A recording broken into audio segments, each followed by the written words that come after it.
Hey guys, welcome back to Event Pros Let's Talk. I am so happy to have you guys join us today. We have Dannis Winston here from DWP Live Factory, all about music, an amazing entertainment company. So I can't wait for you to share with us all the great stuff that you do at DWP Live. Please. Well, DWP Live Factory is just that. It's my my dream factory of creating any type of music that you want. I mean, I started off doing events for big agencies and kind of like being like the background to Beyonce, I guess you would say. You know, like singing oohs and ahs, baby, it's you. I'm that guy for a couple of years, and then I was like, I want to have my Sasha Fierce moment. Okay. So let me step out in front. And so now DWP is a company that does all different types of music. We have our set core bands that are like standard party bands, like 8 pieces, trios, jazz groups, string trios, or string quartets. But what we really specialize in is customizable music. So you'll go to my website and you'll see all the fun things that we have to do, but then there's an option that says customize, and that option is so fun for us and for me because I can get a call that's like, hey, so we're thinking about having 9 bagpipers play and a opera singer. Can you do something like that? And I'm like, actually, I can. But it's actually, to be honest, the reason why I have so much fun doing it is because my background is from music and I'm really an arranger. So I love orchestrating orchestra pieces, and it's really a lot of fun.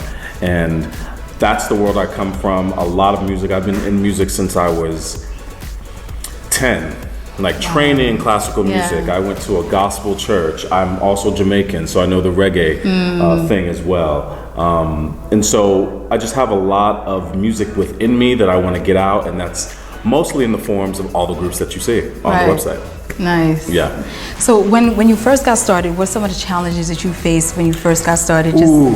Yeah. To be completely honest, my biggest challenge was my age. I started doing this. Yeah, I started doing this when I was like 17. Okay. And so by the time I started performing at Rockefeller Center and Pierre and the Plaza, a lot of the big venues in New York and throughout the world, really, I was 24. At that time, already experienced at that. So people in the industry and clients were kind of wondering, like, you're the band leader for tonight? Like, I'm going into the Russian tea room and I'm like, hi, I'm Dannis. And they're like, who's the band leader? who's the guy that owns this thing? Like, so that was a big challenge. How did you come from that? Like, to bounce back from that, because that can be very intimidating. You know what? It wasn't intimidating because I really thought about the clients and the music, and I played a game with myself of like, all right, let me see how much they're going to respect and change their opinion once I get everybody on the dance floor. Because for me, people's inhibitions go away once there's really great music. That is like the key to everyone's heart. Everybody wants to dance. Everybody wants to feel that moment when they heard that first song that they fell in love to.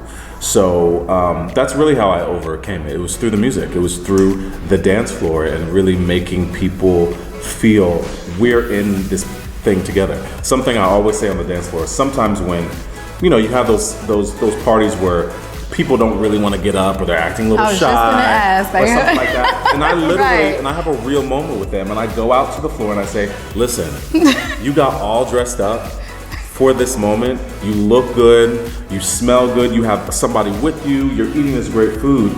Now is that moment that you should let go. If there's any other moment in life, this is it. And guess what? You have an amazing band. So let's go. Let's do it. Sorry, I get so excited. No, it's okay. I'm with you. That's exactly so. No, it's true. So it really comes from the love of music for me. I love using it as a tool to change the molecules of air, basically.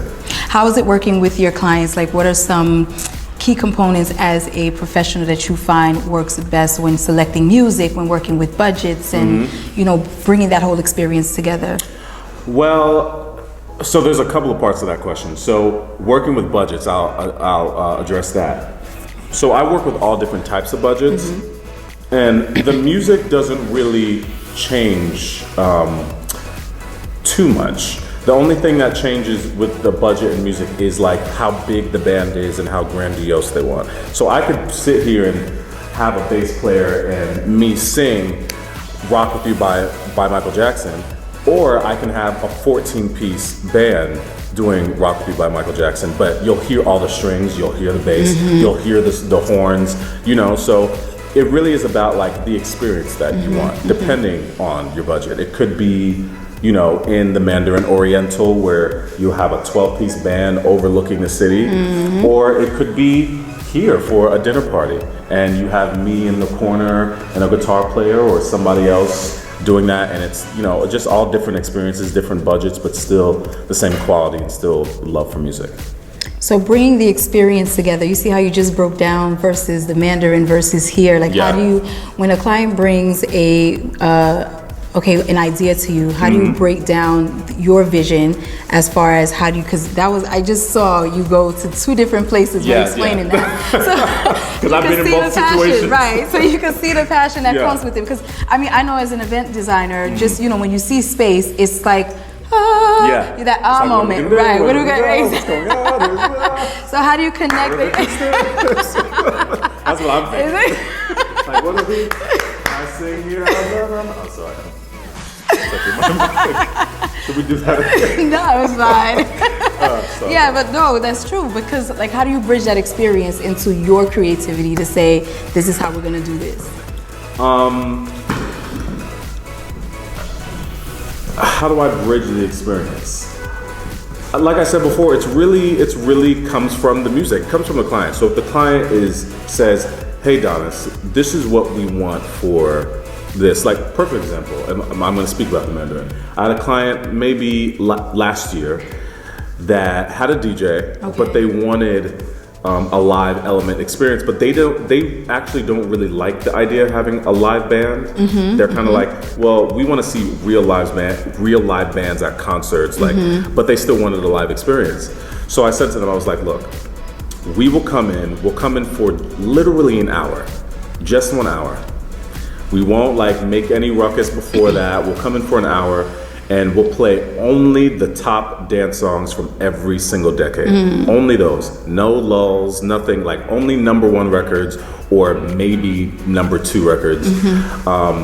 And that pretty much is like an example of a client saying, this is what we like, this is what we don't like, what can you do to make it special for us? We don't like to have a live band, but we still want a live band, so what's your idea? Right. You know, and I get a lot of clients that say that, and then some clients that are very particular, that are like, no, we want a jazz trio, we don't want any vocalists, we want them to play specifically 1950s cool jazz, we don't want any Ella Fitzgerald, just Miles Davis.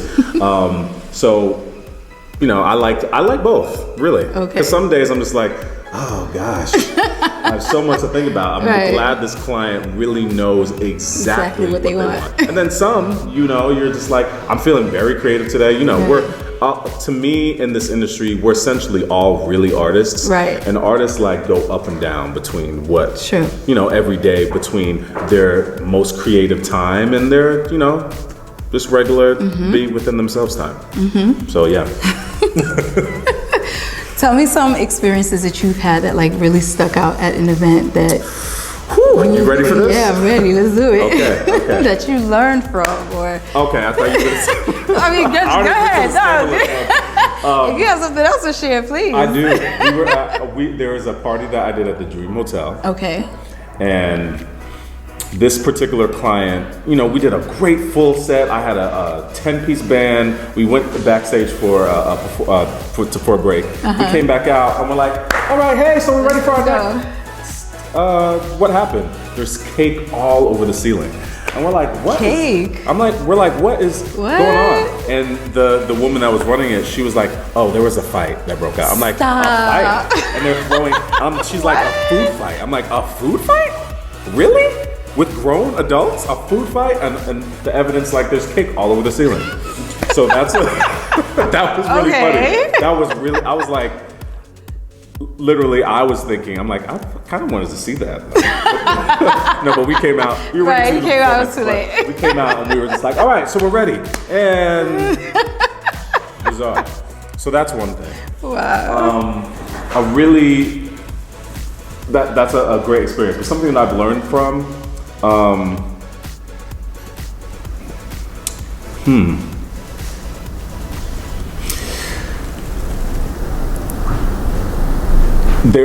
we did a performance at, it's Ellis Island. Performance at Ellis Island. And we had to have like a stage bill and everything like that. And this is just something for the attention to details I was telling you about with the acoustics. So we built this stage, we had in-ears, we were ready to go, 2-tier stage, Ellis Island, amazing. We started playing and it literally sounded like you were in like a hall of echoes. It's like you couldn't hear really anything. And I at the time didn't have the experience as a band leader to say to the client, look, like we need to have some type of curtain behind us or something to block the sound. And it's things like that you only really learn from experience. But it also shows to everybody else, like, you are still 23 doing that, you know?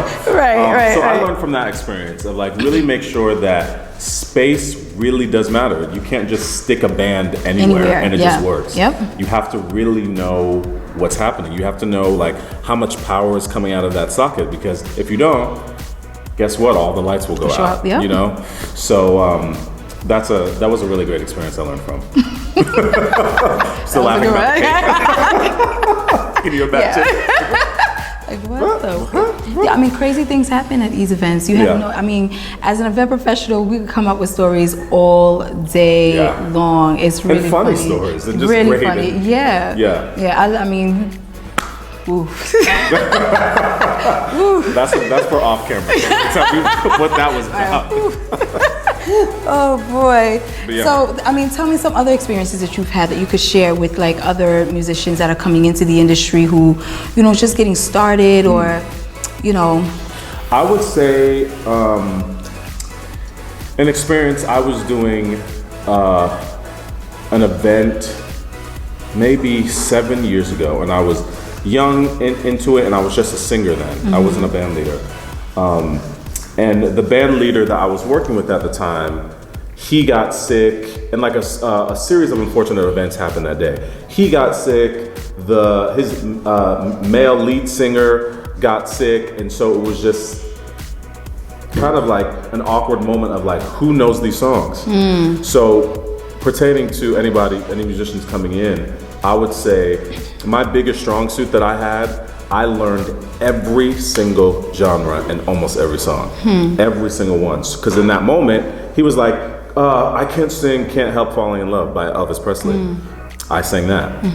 He was like, the male singer was like, I really can't do this rap by Akon all the time. It was, what's the Akon song with Gwen Stefani? I think it's My Sweet Escape. Something like that. Anyway, so he couldn't rap that, and I did that. But it's only because I really prepared myself and learned literally every genre, from 80s rock to 90s rock to 70s R&B to, like I said before, mentioned before, 1950s jazz to 1920s jazz to all the Jewish horrors and things that are tradition. So I would say to a musician, like really learn the music. And to be even more specific, I would say at least 20 songs per genre. If you do that, you'll be good for almost any band anywhere in the world. Now tell me, because it's a huge difference from being just a musician to being a business owner. These are good questions. You know? Good so it's just like, you know, I mean, because I know having a talent in a craft like that you love to work on, that's the easy part. But building the business part, what are some of some of the experiences you've had or the challenges you've had, and how do you build a good team that you can say that you can really, you know, just grow from? Well, you know, I was really an inquisitive young man and I went to a business school because I knew I was going to get into this, that I was like, you know what, I'm going to learn about business. I want to know how to manage a profit and loss statement. I want to know what it means to have an EIN number. I want to know all that. So for my advice to anybody coming in, make sure you study business. Really, really study it. Really study what it takes to manage just the business of having a business. After you have that, then make sure that you're networking and you're talking to people and you're letting people know that you're out there, this is what you offer, this is what you do. So that would be my other piece of advice. The next thing about managing a team and finding the right team members and stuff like that, it really is a trial by error type of thing. You should definitely look for somebody that's professional, that has some experience, that really wants to do it, that's eager. But you know, over the years, I've had so many different types of assistants, managers, agents, and you kind of figure out at certain levels, you know, where people want to end up, what they want to do. So really, really have a sense of where you want to go ultimately. I think that's the best compass that you have to really navigate yourself through this huge world of events. Yeah. Nice. Is there anything else that you would like to share with us that you think would add to? I'm such a, in my mind, visual person. I'm not sure if you guys saw what I was thinking about. But I was like, we could just get up and have a dance party. Oh, But anything I want to add, check out DWP Live Factory. And the reason why I say that is because, awesome. Thank you. Yeah, they are. The reason why I say that is because if you look at my website, there are so many options. I mean, I have like I said, an all-female string trio. I have a hip-hop beatboxing group. I have a vocal a cappella group. I have a vintage jazz group. All different types of things, and it really stems from me and my love of music. And like I said before, the story I was telling you how I got in the industry and what I did, my love of different genres. So all of this is really authentic. So if I'm listening to a rock singer to front this cello and bass piano rock tribute group, I'm listening to the range that you have. I'm listening to who your influences are. Is it a Led Zeppelin? Is it more of a Journey? Is it, you know, more of a Metallica? I really am more like really paying attention to the music of it. So that's what I would say. Check out the website. See what tickles your fancy if you like any of it. If you have any questions or you dreaming of a certain type of group, I can definitely help you out there. And yeah, thank you so much for having me. Oh, of course, Dannis. Thank you. Amazing. I mean, as an event professional, I've been doing events for a little while, so you guys know this already. Just, you know, bridging music to your event creates such a different experience in every, you know, so many moving parts, whether it's a live entertainment, whether it's, you know, a DJing, how to bridge those components together to create that experience is going to be key, you know, to putting that event together and the success of the event and how people enjoy the event, you know.